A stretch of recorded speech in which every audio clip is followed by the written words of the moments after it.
The world cannot be saved, but with swift action, history can be altered from its worst possible course.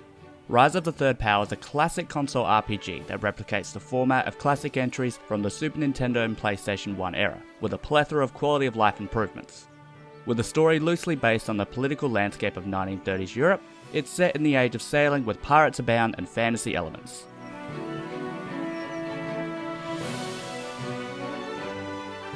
Well-developed characters can make or break an RPG story, and Rise of the Third Powers are the driving force, each with individual goals and ideals which often result in party arguments and discussions. You see these characters progressively work through their flaws and become better people, such as a pampered recluse being thrusted into the world, or a washed-up former pirate finding their purpose in life. This extends to characters outside of the main party, making the world feel believable while constructing an immersive tale of a grand adventure. The game's 1930s inspiration leading up to World War II cleverly lays the foundations of its plot, while also including the two previous decades since the Great War prior as influence behind the party's actions. There's political intrigue, betrayal, and an underdog story of rebellion that spans several nations. The writing team at Stegosoft have provided an excellent story, whilst uniquely combining modern history with a medieval fantasy setting. The classic console RPG has two iconic aspects that identify them above others: solid turn-based mechanics and great music. Rise of the Third Power has both of these boxes ticked with a bold quill. The boss battle theme is absolutely banging.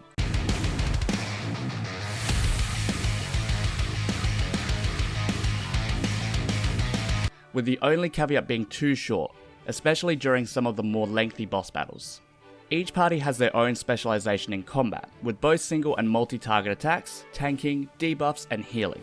At the start of each combat encounter, you can choose 3 party members to fight, and throughout the battle, the player can swap out members individually 3 times throughout, with the newly added character being placed at the end of the action round.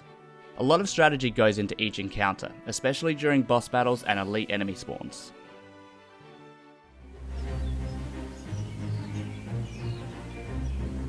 Unfortunately, Rise of the Third Power's pixel art graphics, despite how clean it is, can make it difficult to find the next screen and progress.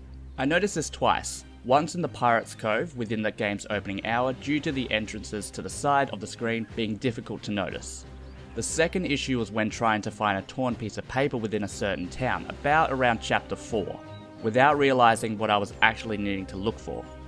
I spent a good amount of time just stumbling around lost. I then sent a message to one of the developers on their Discord channel, who thankfully pointed me in the right direction.